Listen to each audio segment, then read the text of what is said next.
En cuisine, comme en tout, il y a les goûts et les couleurs. Invitée du podcast Burnout en ce mois de décembre, Luana Belmondo a révélé que ses chroniques culinaires n'avaient pas fait que des heureux. Et l'épouse de Paul Belmondo n'a pas hésité à donner le nom des mécontents. Jean-Paul Belmondo a construit son immense carrière dans le cinéma, son fils a lui choisi l'automobile, son épouse Luana s'est-elle épanouie derrière les fourneaux.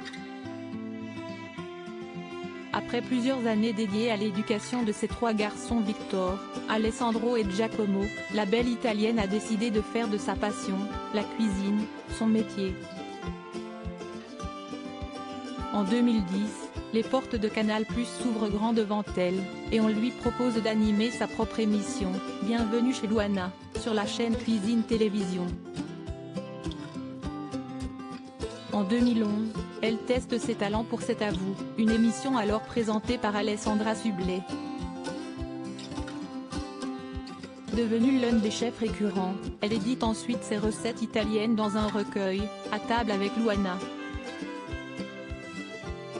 Elle a ensuite prolongé l'expérience notamment à la radio, où elle devient chroniqueuse culinaire pour la station de radio RTL. Une expérience qui lui permet de rencontrer nombre de personnalités, aux goûts parfois différents des siens. Des invités sans filtre dans un entretien accordé à Mehdi Amala, créateur du podcast Burnout, la belle blonde a révélé que nombre de ses invités n'avaient pas apprécié ses créations culinaires. Yen a eu plein, a-t-elle ri, pas traumatisée pour dessous. Et de citer pour commencer l'écrivain Jean d'Ormesson. Il voulait que je lui fasse une pâte. J'ai suggéré la matriciana, une pâte très romaine. Mais le romancier n'est pas convaincu. En pleine émission il a dit mais ce n'est pas du tout ce à quoi je m'attendais. Enfin non, il ne parlait pas comme ça, il a été beaucoup plus fin et plus élégant, mais en tout cas il a trouvé que ce n'était pas la bonne recette, s'est souvenue la grand-mère de Bae. Autre déconvenue avec le grand Charles Aznavour, également peu réceptif au talent de Luana. Son plat c'était une soupe avec des pâtes et des haricots. Ça s'appelle pasta e fagioli, malheur. Je lui ai dit que j'avais mis comme le veut ma tradition familiale, une couenne de jambon. Il m'a dit non.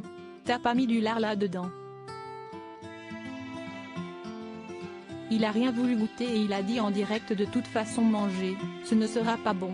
Autre invité à faire savoir ce qu'elle avait sur l'estomac, Amanda Lear. L'icône, à la langue bien pendue n'a pas hésité à massacrer Luana Belmondo selon les dires de cette dernière, qui a payé le fait que l'émission était toujours en direct. Elle a dit que c'était dégueulasse. Harry Luana manifestement pas rancunière. Une jolie preuve de recul.